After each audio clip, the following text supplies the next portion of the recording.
Hi everyone, welcome to Ask the Egg Whisperer. I'm so happy to be here. Thank you for sending in your questions. And let's get to it. This first question is from Rebekah. Rebekah says, "Hi Dr. Aimee, thanks so much for your show. It has been super helpful in educating me about my health and how to think about this process. I'm 35 years old and I would like to have 2 kids. I just learned that my AMH is abysmal for my age. 0.6 and my FSH is slightly high, 11.6.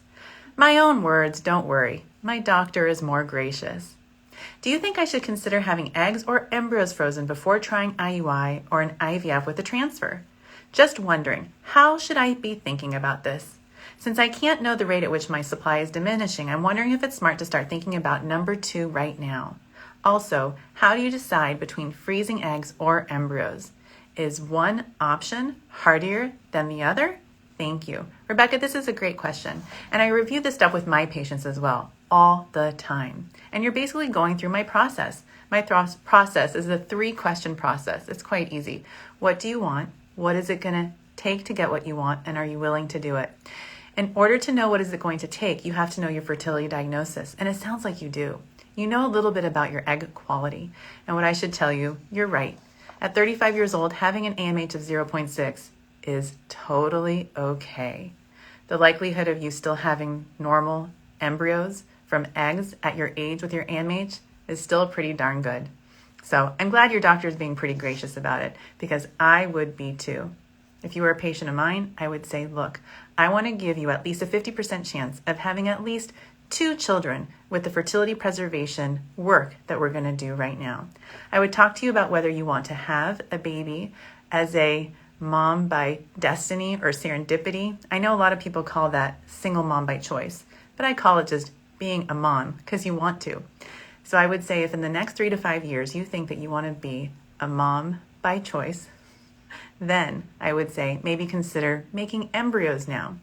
You see, guys, I know you know this. Our eggs don't wait for the right partner. They have a different timeline.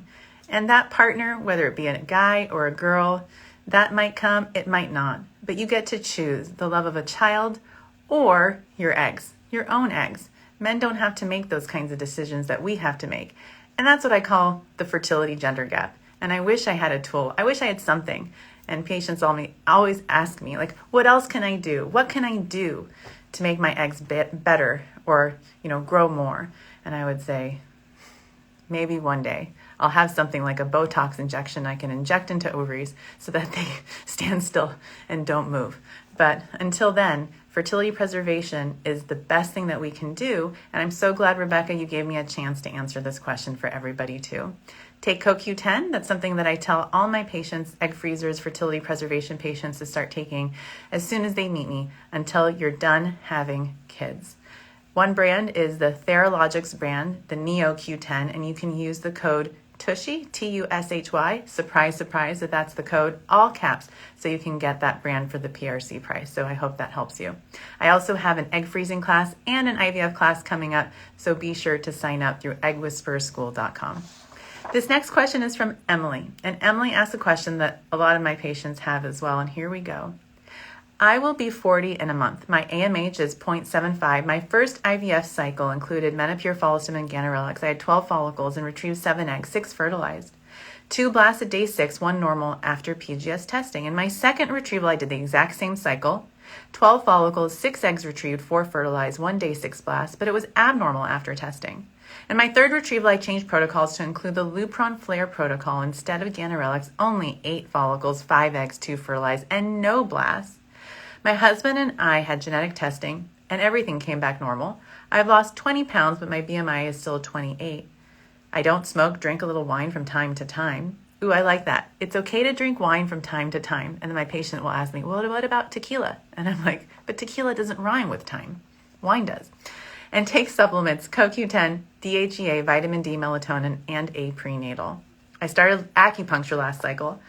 I'm worried I don't have many eggs and they're not high quality. Is there another protocol or additional ways to improve egg quality that you would suggest? I have 3 IVF cycles left this year. Any suggestions are greatly appreciated.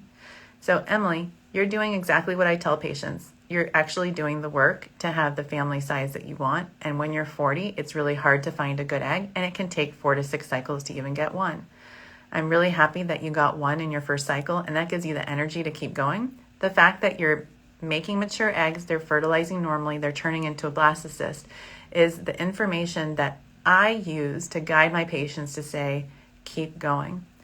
At the same time, what you're also seeing over time could be ovarian aging right in front of you, meaning at some point it might be obvious that it might be too late to get a second embryo, and that's okay. I would just be super thankful that you did your first cycle when you did it. The question I would ask at this point is, what is your day 3 FSH and estradiol levels? What is your AMH? Have you done an update? I'm curious about what's going on. If your FSH level is now really high, or your AMH has dropped, let's say it was 0.75 before that you shared with us, and now it's much lower, that might change your perspective as far as how many more cycles you want to do. In my hands, if you were my patient, I would say, let's get you on all the supplements that I always get my patients on. Start HGH, continue the CoQ10, potentially stop the DHEA.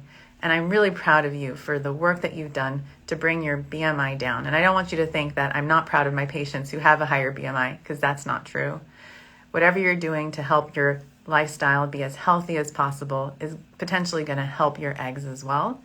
But from my perspective, I do think that the HGH, NAD, pterostilbene, CoQ10, vitamin D, and fish oil are really all the supplements that you guys really need. If you have a hard time sleeping, maybe add melatonin. Otherwise, I don't like it when patients come in with like a bag full of stuff and they're taking 100 pills a day. That just doesn't make sense to me personally. The other thing that I would consider doing is go back to the antagonist protocol and see if your doctor can consider even changing your dose of medications and doing something like a hybrid or a mini IVF cycle. When I look at the number of eggs that you're retrieving, having 5 eggs retrieved, I wonder if you can accomplish the same type of outcome with using less medications. Not that less medications means better quality, but with less medications, you might actually still get the same number of mature eggs. And then using in something that I do, a combination of Lupron with the HCG as the trigger shot and using more Menopur than the FSH hormone might help you as well. And then last but not least, talk about sperm. What's going on with the sperm quality? What were the sperm numbers on the day of the egg retrieval? And see if something like Zymot or Pixie could help in a case like yours. I use the Zymot chip. Let me just show it to you. Where is it? For those of you guys, let me move my disc back here. Here it is. I've showed it to you guys before. This is what it looks like. I use one that's a little bit bigger than this for my IVF cycles and my IUI cycles. And it's really kind of a cool little nifty device. And then you can also use a Pixie dish as well. It's a more stringent way to pick out the healthiest swimmers before you inject them into each egg. But talk to your clinic and lab, because every lab will have their way of doing things. It's unfair for me to tell you what to do and then have your lab say, well, in our hands, this is better. I would trust exactly what they're telling you as far as what is better in their hands and in their lab. But I would want to know more about why the blast didn't form. Was there something sperm related that day that you guys can improve upon? Can your husband perhaps take some supplements and change his lifestyle as well, and maybe not drink as much wine when he dines? This next question is from Swati Thorat. Okay, Swati says, thanks, Dr. Aimee, for replying to me over YouTube. I'm 33 years old with 2 failed IUIs, and I'm worried with growing age that I might not be able to conceive ASAP. My AMH is 5. My husband has low sperm counts and has recently recovered from erectile dysfunction. Here's my question. Shall I try more IUI cycles or go for IVF? Or shall we continue to try naturally for some time? How long should we wait to do IVF? And what are our chances for a successful IVF cycle? So Swati, what's great is we have a little bit of information about you that can be used to guide you. So let's kind of start with what we know. From a diagnostic standpoint, it sounds like you have a lot of eggs, you're 33 years old, and we know that this seems to be a male fertility issue. I'm sorry that you're going through what you're going through and your husband is, having a harder time in bed, and talking about sex is really important, and that's basically what I do most of the day. The S of balls method is sex, and I feel like sometimes we don't bring that up enough, And baby making for some people can be really stressful because it's sometimes so hard to just tell somebody, oh, go home and have sex, and they can't. And then they're maybe just too embarrassed to express that. So I'm going to show you. Let me see if I have it here. Look what I have here. I can show you guys how to do a quick home insemination without spending a ton of money. Supply costs, maybe about 50 cents.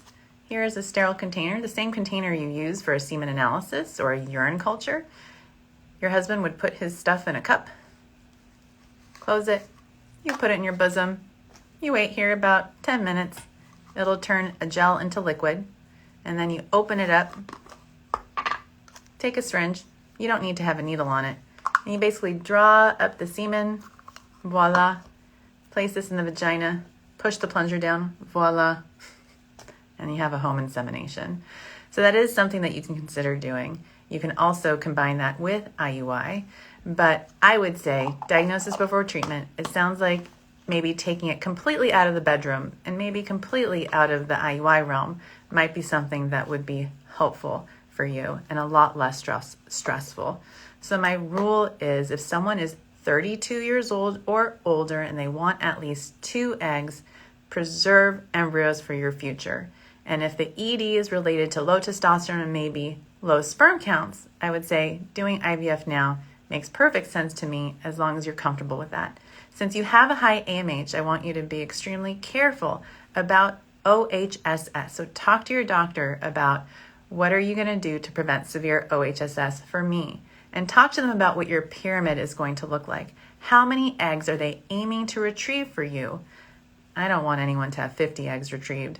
15 is like a really nice number of mature eggs to get from someone who's 33 years old, and I think you'll really be happy with the outcomes if you get that number of eggs versus way more than that. Thank you for your question. So this next question is from Cassie. Cassie says, hi. Last month we started IVF, 3 IUIs later. I got all the way up until the last ultrasound, and then I discovered that I only had 2 follicles developing. So we had to cancel the retrieval.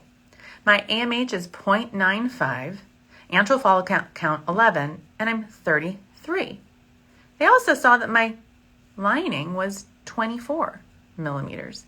Gasp. Question part 1, why did that happen? We converted to an IUI, which unfortunately didn't work, but the period following was some of the worst pain I've ever had in my life. We are committed to stimulating one more time to see if it was just an off month. And my doctor is also putting me on a different protocol. We did the Tushy method, tubes good, uterus, because of the weird lining, sperm, got some slow swimmers, hormones good except the AMH, genetics good. So my big question is this, is it worth to do a retrieval with only 2 or 3 follicles, or should we just save our money and think about egg donation? This is a great question, Cassie. So you're 33 years old with a follicle count that's under 5. You still have 33-year-old eggs. That is my message to every young woman who's facing this type of situation. However, we can see that there's a disconnect, right? So you have an AMH of 0.9, but your follicle count was 2 to 3. So what's going on here? That's obviously a surprise to everybody. So you know I have a sparkle checklist, and I don't like surprises like that. I like patients to have the information from the beginning of the cycle throughout. So I'm just hoping that with your next cycle, you can have that sparkle checklist, literally like have a piece of paper with all the sparkle check boxes there, size of the follicles, plan and protocol. Are we happy? When's the retrieval going to be? Are we going to keep going? What's the estrogen level? What's the lining? That's sparkle. So that you don't find out right before the egg retrieval that there's only 2 or 3 follicles growing. You should never be in a situation like that. You should know after the first ultrasound how many follicles are growing, and then from there how many follicles are growing, and then from there how many follicles are growing. So to find out right before retrieval would feel kind of like, I don't know what the word is, slightly frustrating. I would be very frustrated if I took all these shots and then found out that there were 2 follicles growing and I wasn't told from the very beginning. Because sometimes you see signs in a cycle that tell you, maybe stop and regroup and reconnect about what you're doing and how, and think about a different path forward. When it comes to protocols, ask your doctor, was I oversuppressed with the protocol that they used for me or you used for me?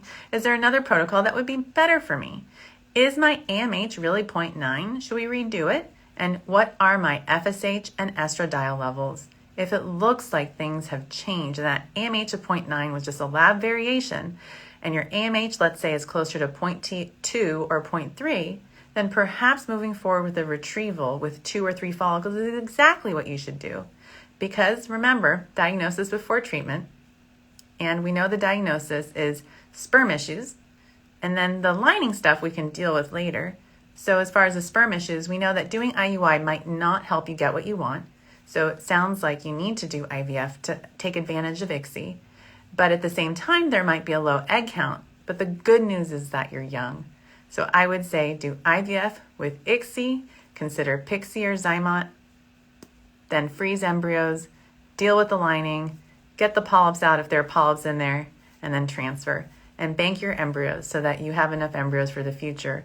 So you, even if things don't work out in the future, you at least know you tried your very, very best. And I think that's really important for a lot of people to know and do. So this next question is from Vivi. I love that name, Vivi. Hi, Dr. Aimee, I'm 30, and I was diagnosed with PCOS a few months ago with a slightly high testosterone. I was put on letrozole to help me ovulate. I tried 3 rounds. I did ovulate, but none of them were successful. I used OPKs and had timed intercourse, and I'm still not pregnant. The semen analysis was done. Everything seemed okay there. What could we possibly do to better our chances? I'm waiting to get an HSG done, but I'm feeling disappointed at the moment. Is IUI the next step? Thank you for your time. So, Vivi, I would heal your PCOS. You have PCOS. PCOS doesn't mean you can't get pregnant. PCOS means let's see what we can do to balance the hormones. So if the testosterone level is high, trust me, you're going to have a better quality ovulation and I think also better pregnancy outcomes if you have a low testosterone going into pregnancy. So depending on what your testosterone level is, you can use a few different strategies to bring down your testosterone level. 1, metformin. 2, you can take a break, use birth control pills plus spironolactone. I can say that word, I promise you. 3, Ovacetol, also something you can get from the Theralogics website. And for some patients, they just want to do all of it. If their testosterone level is really high, they don't want to wait months and months for the Ovacetol to kick in. But sometimes the Ovacetol can kick in very quickly. So I use your levels to guide me as to when I can start treatment. And then once I start treatment, I ask myself, are you having, remember the sparkle checklist, what are the size of the follicles in your IUI cycle? What does the lining look like? And is this the right protocol for you? So think about those things. Talk through the trigger shot timing with the size of the follicles, the thickness of the lining, all that kind of stuff. Then see if you would benefit from having the addition of a couple other things like dexamethasone, naltrexone. So these are additional steroids that I use in my PCOS patients. I don't know that you necessarily need that, but consider that in your situation. And then the HSG makes perfect sense to me. Having a blocked tube or blocked tubes can definitely get in the way of IUI success. And then make sure you're not just relying on one snapshot of the sperm quality.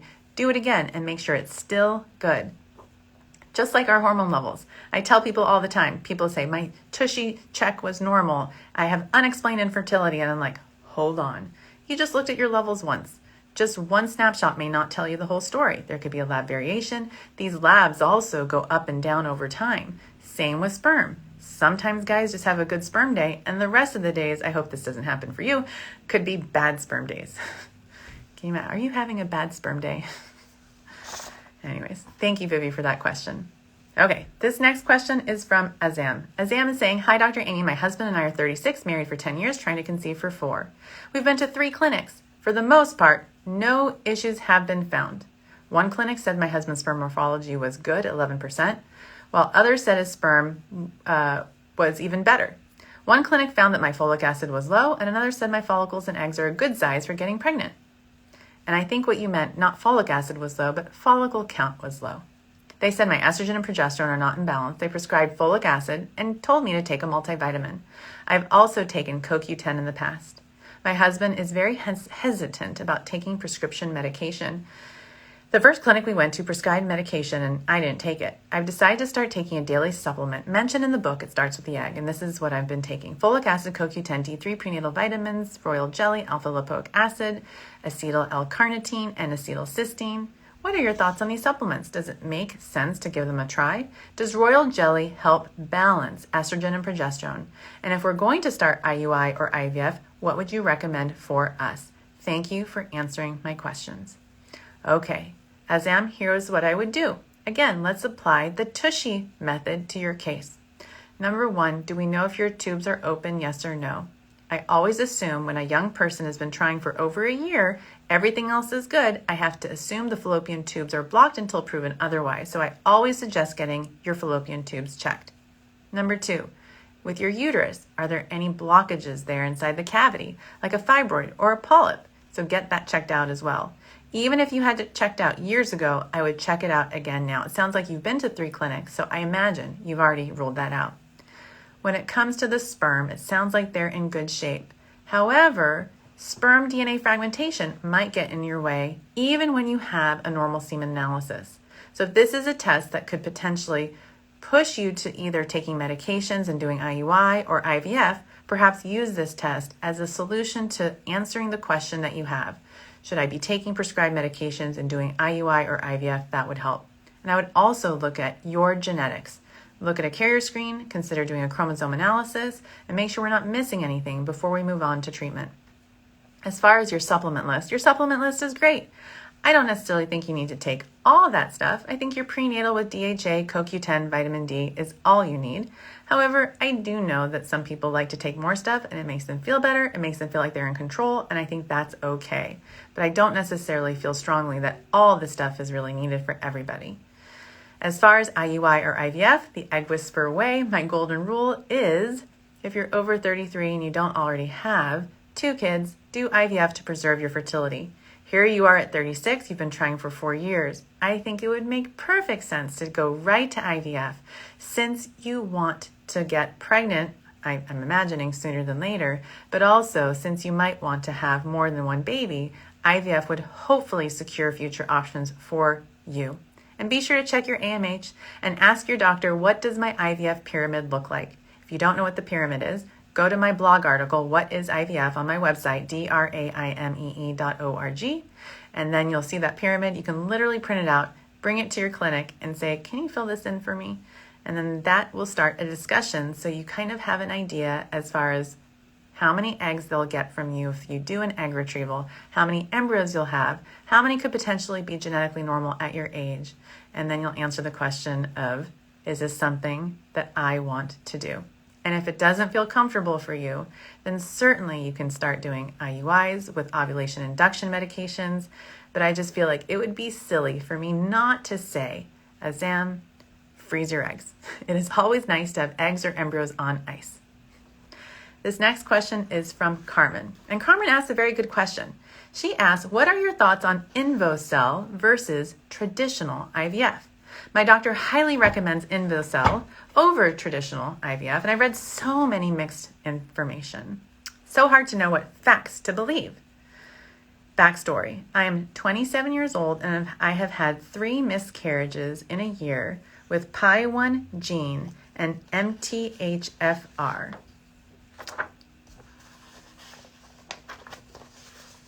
Okay, so this is the thing. I'm going to show you guys what the Invocel chamber looks like. This is what it looks like, okay?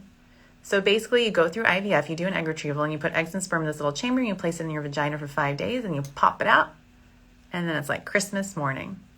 But sometimes you just get cold, and that's the hardest thing about Invocel.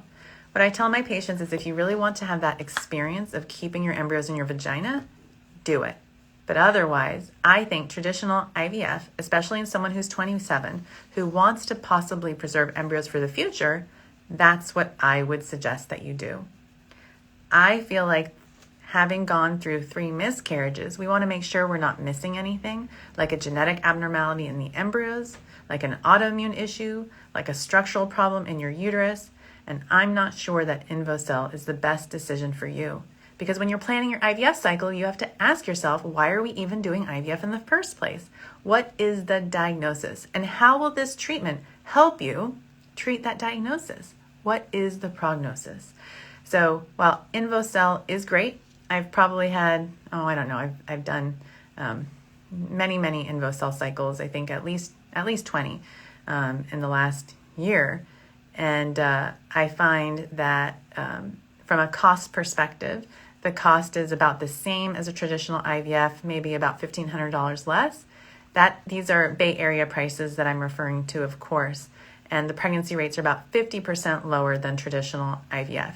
Perhaps that's my patient population, and the rates in your lab are different with the doctor that you're with, but I think it would be unfair for you not to hear my perspective, and I'm happy to share it with anyone who will listen. This next question comes from Taj. Taj says, "Hi, Dr. Aimee. Thank you for the amazing work that you're doing. I had 3 miscarriages, all first trimester, 1 spontaneous. None of them survived past 7 weeks, although we found out later. But apparently I never found out a cause. I was told to keep trying. I'm 38 years old and getting anxious about having a baby because I have none. I was wondering whether it's okay to try progesterone and aspirin if I get pregnant again. Both of me and my husband are doctors, and I'm aware that I have no indication to try aspirin because all my autoimmune stuff, my antiphospholipid stuff was negative. Probably you would understand that I'm at the verge to try anything for a safe pregnancy. Thank you for your valuable time." So Taj, you know me, I'm all about the methods, so I would definitely look at that. The Angel method, go to angelmethod.com. Make sure you've ruled out an anatomic abnormality in your uterus. Look at nutrition, look at genetic stuff, endocrine abnormalities, look at your lifestyle. And the thing is this, at 38, it could just be related to your age, but I don't want to miss something bigger picture, like a chromosome abnormality in you or your husband, like a translocation. So my concern at 38, if you've already had 3 miscarriages, is what's going to happen once you've had a baby and you want another one. It would be, again, silly for me not to say, Taj, it would be nice to have embryos on ice. IVF is a technology that I think could help you greatly if, of course, you agree. So some people want to do IVF and they're excited about it and they're ready for it, and other people, it's just not for them. And so when I have a patient who's like, not for me, then I would say there's still ways that you can be helped. And one of the things that you could do is be as aggressive as you feel comfortable being with each cycle. And that means trying to ovulate more than the 1 egg that you could ovulate each month. The thing is this, your brain doesn't know which egg is going to have what it takes when it picks that egg for ovulation in that given cycle. But if you ovulate more than 1, perhaps one of them will have what it takes and you'll have a healthy pregnancy because you were able to recruit more than 1 egg.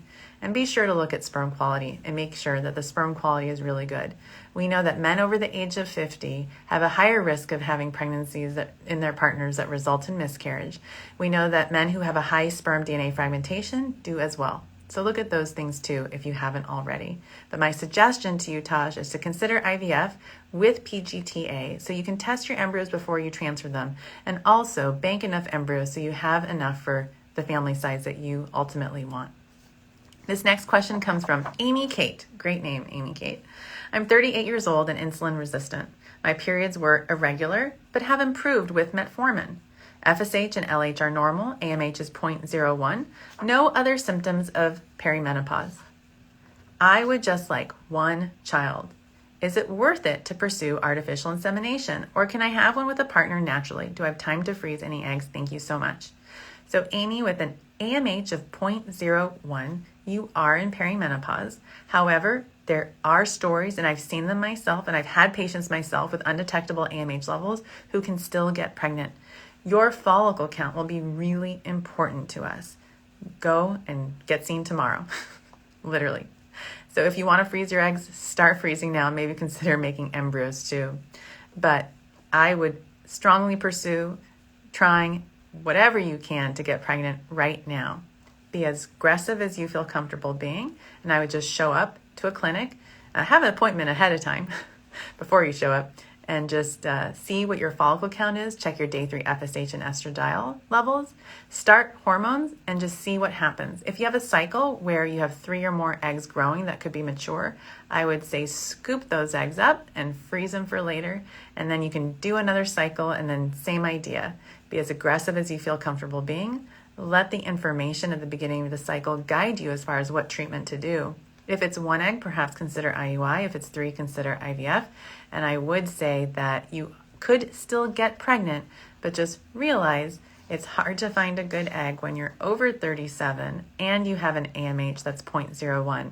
It is not impossible, but I don't want you to spend the next year trying to accomplish this. I would say in the next 3 to 6 months, if you're not able to get pregnant, I would say perhaps start thinking about other wonderful options of being a mother. This next question comes from Olivia. And Olivia says, my husband has 2% normal morphology. Everything else is normal. Could this be the cause of our unexplained infertility? And the answer is yes. Having a normally shaped sperm cell is required for entry into the egg. Eggs are very, very picky. They don't like sperm that's not shaped normally. So there are a lot of great videos online about abnormally shaped sperm, and they're really, these sperm cells are really, can have 2 heads, they can have 1 head, they can have a head that looks like a cone, they can have no tail. Most sperm, when it comes out abnormally shaped. And so the answer is, even if the sperm count is really good, there could still be an issue related to fertilization if the morphology is really low. So how would you know? Well, you can run the sperm through different obstacle courses, so to speak. You can run them through a Zymot chip. You can put them on a Pixie plate. There's an HbA binding test that you could do. But at the end of the day, go through ballsmethod.com and make sure you're doing everything you can to make the sperm sparkle as much as you can. I think I need to own the website sparklingballs.com. Maybe I do. Or maybe sparkling sperm. I don't think I want to think about bedazzled balls right now, but it is Friday, and I tend to think that I'm way funnier on Fridays for my Ask the Egg Whisperer than any other day. So I hope I'm making you chuckle. I hope you're not too embarrassed for me. So Olivia, what I would do is repeat the semen analysis, get your husband's balls checked basically to check for a varicocele, look at his testosterone level, make sure he's avoiding heat, wine, and THC. No THC for anyone who's trying to conceive. And then see what you guys need to do to get what you want. So it sounds like you have a little bit of idea of the diagnosis, but I would look at everything all over again from start to finish and then come up with a really good plan with your doctor. Have them create a roadmap for you. And remember the one question. You don't have to know all the scientific stuff that I mentioned when I discuss this stuff on this show. All you have to be able to tell your doctor is, what have you ruled out for me? And then listen. And then see what questions you have. And then ask them, what treatment do you recommend for me based on what you ruled out? What is my diagnosis? What is my prognosis? And will I have, insert number, kids with this plan, with the age that I'm at right now? See, super easy. That's not hard. Anybody can ask those questions. So I hope you guys learn from that and you ask the same questions too. Okay, this next question is from Jessica, and Jessica says, hi, Dr. Aimee, love your show. Every time I watch it, it puts my mind at ease. I just had my first IVF cycle canceled due to a rise in LH on day 8. I didn't ovulate. They doubled my ganirelix to 500 that afternoon, but I had a rise in my progesterone on day 10 at 6, and the doctor said to cancel because of the risk of poor quality embryos. What should we do differently this time? Could this have been avoided? I know I ovulate early around day 9, and I voiced this before, but they put me on the standard protocol of ganirelix on day 5. Good news is I had 14 follicles, was on gonal F225, and menopause 75. Thank you. So one thing that you can consider doing, Jessica, is a mid-luteal start. You don't have to have a low egg count to do that. So that's one strategy. The other strategy is to see what your progesterone levels are at baseline, even not on medications, because perhaps there's something in your blood that's reacting to the assay that's causing your progesterone to look elevated when clinically it really isn't. It's hard to imagine that your progesterone was that high and you hadn't ovulated yet. I know it can happen. I totally have seen cases similar to yours, but I would say I would think more, Inspector Gadget-like, what else could be creating this rise in progesterone if a patient hasn't ovulated? Maybe it's your B6, B12 supplements. So perhaps stop vitamins like your multivitamin while you're in cycle in case that's interfering and getting in the way. But if this was me and you were doing this to me, I would say, oh, this is slightly frustrating, a little bit of a challenge, but not a challenge that I can't handle. This is definitely something that I've seen before, and I would say consider a mid-luteal phase stimulation in a case like this, and that might help. This next question comes from Beck. Beck says, hi, I'm 31 years old. I've been trying for 18 months. I've recently been diagnosed with endometriosis and an AMH of 0.6. My period is irregular, and I can bleed for up to 45 days at a time. and I don't always ovulate. I recently had a laparoscopy and a tubal flushing, and I'm currently doing my first IVF cycle. Day 5 injections and feeling all the feels. I've been taking vitamin D, CoQ10. How many eggs should I expect to get during the cycle, as I want to have realistic expectations? Thank you so much, Dr. Aimee. So Beck, great question. I would start with your follicle count and your AMH. So if I didn't know your follicle count, which I don't, I can just then say, based on your AMH, I would say maybe between 5 and 7 mature eggs. If I were to get 5 mature eggs, let's be a little bit more realistic. Perhaps 3 to 4 would fertilize, and then you would get 50% turn to blastocyst. So I think it would be really reasonable for a 31-year-old who has an AMH of 0.6 to expect 1, maybe even 2 embryos that have normal chromosomes in a batch of IVF. So that's what I would say your IVF pyramid would look like. So thank you for asking, and I really hope this cycle is wildly successful. My word of the day today was wildly. You guys didn't know that. I haven't been saying it enough. Wildly successful. This next question is from B, and B is asking, Dr. Aimee, how are you? I love that. I hope all is well. I have been continually listening to your podcast, and I feel like I have learned so much. Thank you for all you do. Here are my details. I'm 30 years old, almost 31, and my husband is 37. We're both active and healthy. My husband's sperm analysis came back normal. My AMH is 1.8. It was 2.3 in September of 2020.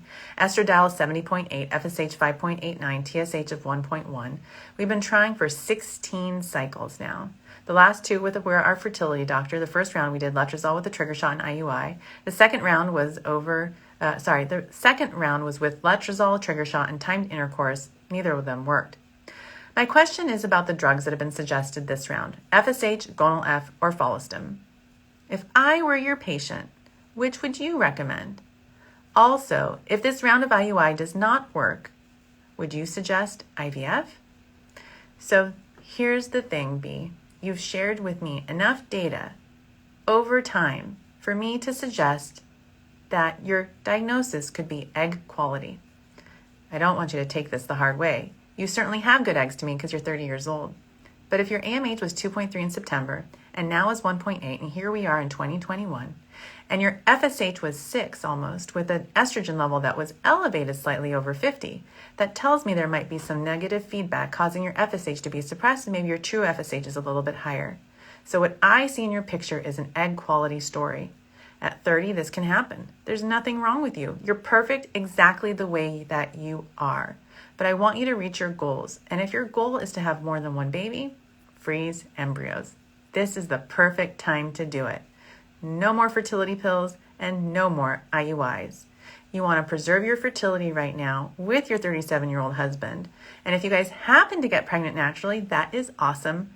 Freeze that sperm. Don't forget I said that. Remember, it's always nice to have sperm on ice, because as he gets older, there are going to be higher risks associated with his age and his sperm.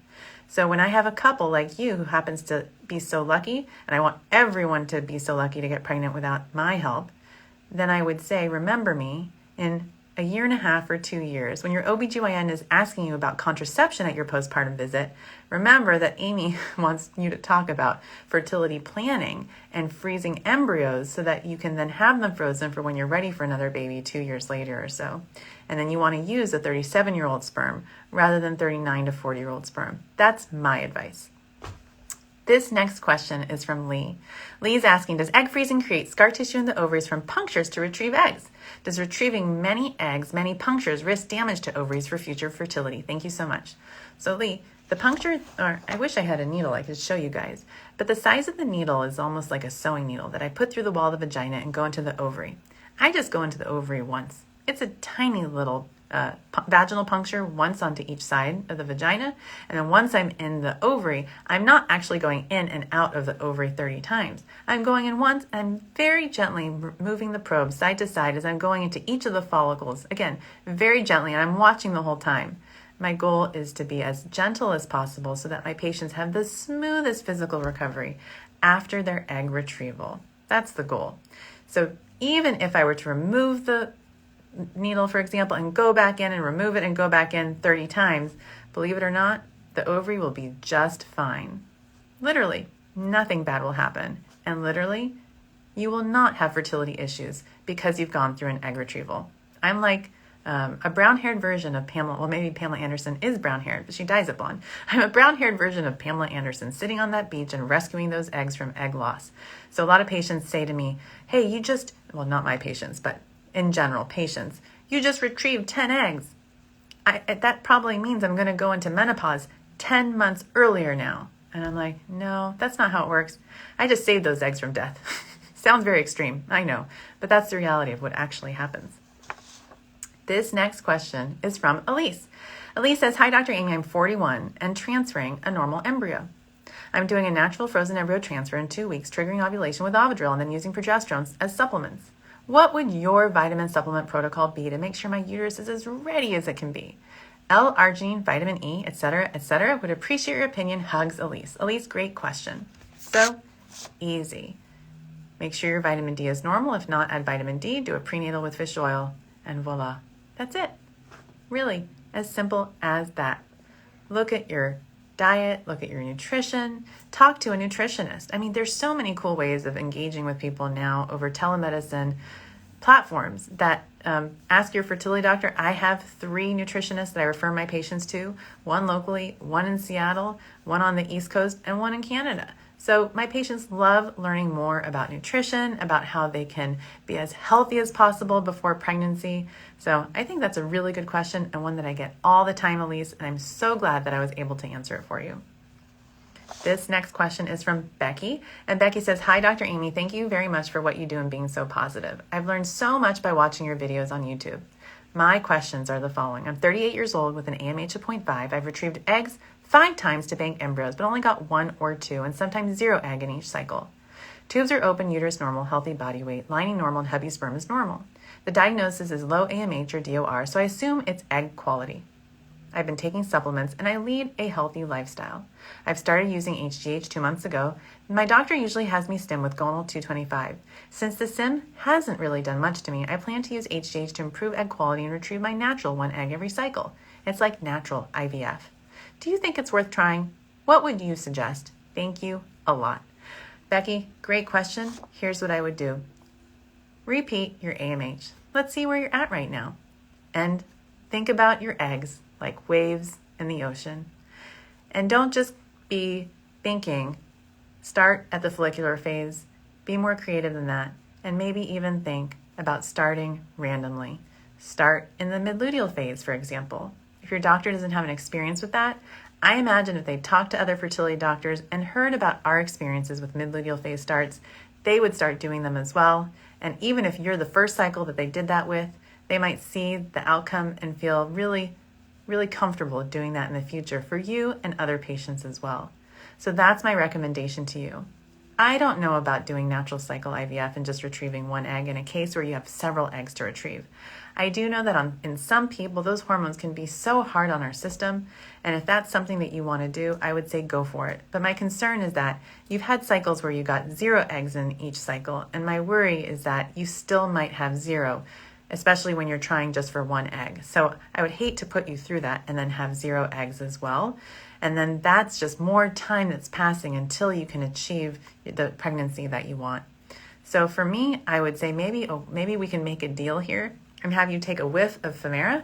So maybe 4 tablets, 4 tablets isn't quite a whiff, but 4 tablets per night for 5 nights and see how you do. Maybe have you come in after the 3rd night of the Femera, see how many follicles we see, and maybe add just a low dose of gonal F or Menopur and see how that works for you. Add the antagonist and try retrieving eggs that way. And maybe still continue the HGH every day or every other day during your cycle as well. This next question is from Aimee. We've had 2 Aimees asking questions today. Hi, Dr. Aimee. I found out 6 months ago that my AMH was low for someone my age. I am 32, AMH 1.3, normal FSH, and very single. So I decided to go down the route of egg freezing. First round, they retrieved 6 eggs and 4 were mature. Second round, they saw 7 on ultrasound but retrieved 18 and 9 were mature. Should I do another round or quit with 13 mature eggs I had frozen? Money is not an issue, but I don't know if it's just excessive to get more. I did the same protocol both times, 300 gonal, Menopur 225, Omnitrope, and then Cetrotide toward the end. any suggestions or changes you would make. Both rounds I started with birth control. First round I started on day 3 to 4 of my cycle, and second round I started on day 2. So Aimee, here's what I would do. No more birth control. Let's take that out of your protocol. Repeat your AMH. An AMH of 1.3 might be a little bit lower at this point given all that you've done and the amount of time that has passed. Not that it's been a long time, but I think it's good to just check that level again and then see what you can learn about it. If, let's say, your AMH is lower now, and I have a feeling it might be the same, you might want to consider a more hybrid approach where you're taking fertility pills and combining that with injections. I like the fact that your doctor is using HGH, and I really like the fact that they're using Cetrotide. But I think you may have a higher chance of getting maybe 1 or 2 mature eggs if you take the birth control pills out of the equation. I think having 13 mature eggs is great. I think that gives you at least a 50% chance of having 1 embryo. But I think that you might need to freeze more to give yourself over a 50% chance of having 2. So I'm going to do this real quick here. My computer is acting up. I record this for my podcast as well, and it's being snarky. So now I'm back. Hello. So back to your question, I would say do another cycle, perhaps 2 more, because I want you to have over a 50% chance of having 2 kids from the eggs that you're freezing.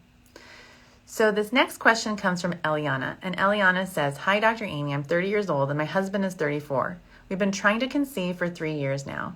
We've done all the tests and we're told that we had unexplained infertility for the longest time.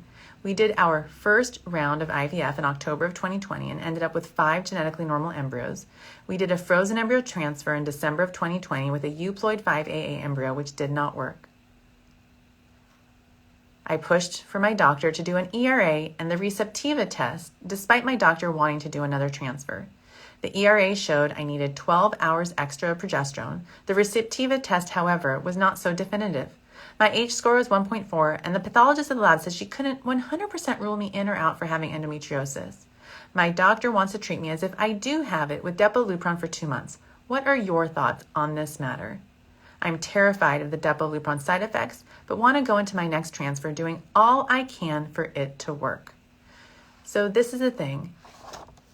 What's your diagnosis, right? So we know you have the diagnosis of unexplained infertility, but is the diagnosis possibly adenomyosis, and could that be the issue?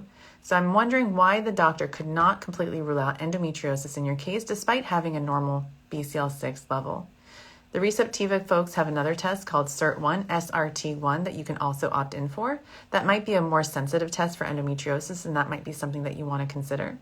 I do like the idea in cases where I have a gut feeling that maybe a patient has endometriosis, and I will put them on Depo-Lupron for a couple months, but I usually use just 1 month when the BCL6 score is negative, and I overlap with letrozole and agestin and an extra calcium supplement, and then the other supplement called N-acetylcysteine at the same time. I always ask my patients to follow an anti-inflammatory diet and try and avoid wine as much as they can. Maybe a tiny little bit when they dine. I just like saying that. It's just really fun. So my suggestion to you is to look at the sperm DNA fragmentation again. I know you've had 1 transfer that didn't work, but that 1 transfer that doesn't work feels like 1,000. So make sure you've looked at sperm DNA fragmentation, because sometimes even embryos that have normal chromosomes, if the sperm that came or that was used to create those embryos wasn't really good, then sometimes the implantation potential might be lower, and that's something that you might want to know. So the other thing is that, in a case like yours, I would also potentially consider transferring 2 embryos. So my rule is if I transfer 1 embryo, it doesn't work, and then transfer a second one, it doesn't work, then I would consider transferring 2. But talk to your doctor about that and ask, what would you do if this next transfer didn't work, and should we do that? If you haven't done a cavity evaluation recent enough, maybe in the last 6 months, consider doing that. And then if you haven't done an HSG to look at the fallopian tubes, that might be something to do. Even though your receptiva score does not suggest that you have a hydrosalpinx, I wouldn't necessarily rely on that test 100%. I would consider doing an HSG as well to make sure we're not missing a hydrosalpinx that can be getting in the way, especially if you have that diagnosis of unexplained infertility. So I hope my suggestions have helped. I'm going to hold this here and just kind of look at you guys for a second as I play around with my computer. And then I'm going to start answering your live chat questions next. You guys have asked a lot of questions, and I'm looking forward to answering as many as I can before I sign off. And I'll be on here in a second.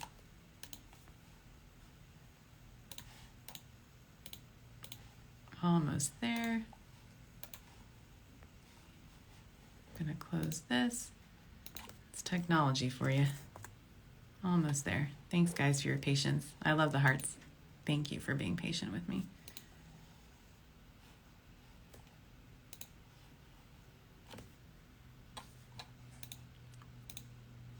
There we go.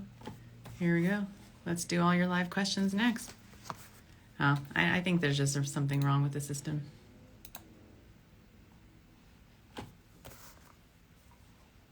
That's okay. So let's just go through your live chat questions right now. Here we go. Let's start from the beginning, and I'll try and get through as many as possible. Does a higher than the minimum 8 required lining pre-transfer correlate with a higher implantation success rate? And the answer is no. So if, let's say, you're at 10 versus 11, the pregnancy rate is pretty much the same. The next question is, you look so refreshed and glowing today. Love you. Why, thank you. Hi, Dr. Aimee. Does testing frozen embryos harm them? I'm 41 and lost a 14-week. Tries me 18, thank you. And I would ask your lab that question. So if you're with an IVF lab that thinks that embryo testing does harm embryos in their lab, don't do it there. Next question is, I had a successful first transfer, PGS normal. Do I still have a risk for a chemical miscarriage for future transfers? I'm 31 with only male factor fertility. So, I mean, I would say that when you find out that you're pregnant, it's very normal to have what I call always negative thoughts, like I'm pregnant, but could it still be a biochemical? And the answer is yes, it could still be a biochemical very early on. So the way I reassure my patients is we check an HCG level, then 2 days later we check another one, and then either 2 to 3 days later or 1 week later we check another one, and then we do an early pregnancy test. So that just helps my patients feel reassured along the way after their transfer. Someone's saying, have you ever had a patient get pregnant while taking 10 days of oral Provera? Any concerns with this? The answer is no. I don't have concerns with this. I don't use Provera. I use Prometrion. But the answer is yes. I have heard of and seen patients get pregnant while they're taking Provera. Next question is, I'm 31 years old with an AMH of 0.83. I only got 7 eggs from my retrieval today. What are the odds we'll get any PGTA normal embryos? So nervous for fertilization tomorrow. So I hope your fertilization is awesome. I think having 7 eggs with an AMH of 0.8 is exactly what I would expect. That feels like a really good number, actually, so I wouldn't be disappointed at all. I would be super celebratory that you got eggs and that you got 7. And as far as fertilization, I would say probably 5 to 6 fertilized, 2 to 3 blasts, and at least 1 to even 3 that will have normal chromosomes. I hope I'm right. Next question is, what should you ask an embryologist when they call to tell you how many blastocysts you have? Easy. So ask them, embryo diamonds, baby. So what day are the embryos? What's the implantation rate per embryo? Which one's abnormal? Which one's mosaic? Which one's normal? Get all the official reports. Find out the sperm on the day of the egg retrieval. See, I got that all down. But to find out the implantation rate, you have to know the quality of each and every embryo. And you can also ask them what the grading criteria is that they use. And then, sit down with the doctor, sit down with the embryologist, sit down with everybody and regroup and, ask yourselves the three questions. What do I want? What is it going to take? And are these embryos going to help us get there? Next question is from Teju. Hi, Dr. Aimee. We're planning for IVF, and first step is estrase priming after 1 week of ovulation. Meanwhile, we're trying on our own. Does estrase affect the pregnancy? So that's a great question. Estrase is bioidentical. It's the same hormone that your ovaries secrete when you ovulate, so it's not dangerous to take it or harmful in pregnancy. Even though on the insert, it'll say, do not take if pregnant, and that's really confusing for people. I know I get these panic calls. Oh my God, Aimee, you didn't tell me. And I'm like, it's okay. Just because it says it on the insert, you have a fertility doctor's permission to take it. Next question is from Segaline. You mentioned having a protocol for suspected endo patients, letrozole and Depo before a treatment. How long for and what dosage for Depo? It's typically the 3.75 milligram dose that lasts for 1 month. And if the patient's BCL6 score, for example, is really high, then sometimes we also do it for a second month. Someone's asking how much CoQ10 do you recommend? I typically recommend the NeoQ10 brand. It's 125 milligrams, which is equivalent to 700 milligrams of CoQ10. Next question from Brittany. If SA is normal with the exception of low motility, is it necessary to do DNA fragmentation testing if you're planning on ICSI? And the answer is yes. If your DNA fragmentation level is high, you want to fix it. You want to see why. So you want to see if taking supplements would help, making the testosterone better with steroids would help. If there's a varicocele, you want to fix it. So ultimately, would you be okay skipping the DNA fragmentation and just doing IVF? The answer is yes. But if you did IVF and it didn't work and then you found out that the DNA fragmentation was really, really high, you might be really, really upset. It's a very simple test to do. It costs around $350. And guys can fix fragmentation with even simple lifestyle changes. And meeting with a urologist could also help too. So someone's saying, hi, Dr. Aimee, age 41, vitamin D 25, AMH 1.19. Do you consider IV drip vitamin D for my case? And the answer is your vitamin D is not too bad, actually. I would consider 6,000 IUs per day of vitamin D. Next question, what are your thoughts on ovarian rejuvenation and PRP? My thoughts are, I wish it worked more than it actually does. I think for people who want to try something outside the box, you certainly can, but I wouldn't do it thinking that it's going to work. I would do it thinking that if it worked, it would still be a miracle. But my God, I pray for miracles every single day. Someone's saying, do you not like Cetrotide? And the answer is, I do like Cetrotide. It's just like ganirelix. Cetrotide and ganirelix are basically the same thing. Next question is, I'm 30, AMH2, FSH 10, male factor infertility, 34, using ICSI Zymot. We got 3 aneuploids on an antagonist and 0 on Lupron flare with HGH, now an antagonist with HGH. Thoughts? Well, I would say let's repeat your day 3 FSH and see what's going on. And I would say if you haven't done chromosome testing yet, I would do that. Look at the sperm DNA fragmentation too, and then if it's really high, do a Zymot pre and post DNA fragmentation test, and then ask your doctor if doing sperm aspiration would be better. It really just depends on how bad the sperm is. Next question, what are your thoughts on implanting a day 3 untested embryo? My egg quality is poor and I haven't been able to get to day 5 transfer. So I would say if your priority is to get to a transfer, then I would say transfer a day 3 embryo. But if your priority is to learn as much as you can about your embryos before you transfer, then wait till day 5. However, talk to your doctor. If in your doctor's lab, day 3 embryos actually do better from a pregnancy rate standpoint than day 5, I would certainly consider transferring day 3 in a case like that. Oh my God, you guys, I'm almost done with all the questions. I think this is the first time I've actually answered all the questions that were live chatted. Someone is saying, can you give a list of all the labs or blood tests to take and in what day in the cycle you should get the labs taken? I want to pay for all my labs and have them on hand when going through the process. Quirky girl, I love this question. What you're talking about is front loading before a fertility new patient visit. Here we go. It's a tushy check, baby. So your period starts cycle day 3 to your FSH, estradiol, AMH, TSH, prolactin, vitamin D, CBC, MMR titers, carrier screen, chromosome analysis. Then ultrasound. You can do it when you're on your period. You can do it cycle day 5. I really like patients to have an ultrasound before they go in for their HSG. Okay? HSG done cycle day 8 through 10. Semen analysis anytime. Meetfellow.com/egg whisper. No relationship to the company. 0 money coming in my pocket. I just like bringing stuff to you that will be helpful. Those are the 5 tests that you can do. Those are the blood tests. I might have missed 1 or 2, but that will give your doctor the best idea about what to recommend for you based on a diagnosis that they can come up with. So I hope that list helps. Okay, guys, thanks for joining me tonight. It was wonderful answering your questions, and I look forward to seeing you guys next week. Have a great night and keep sparkling. Bye, guys. Love you all.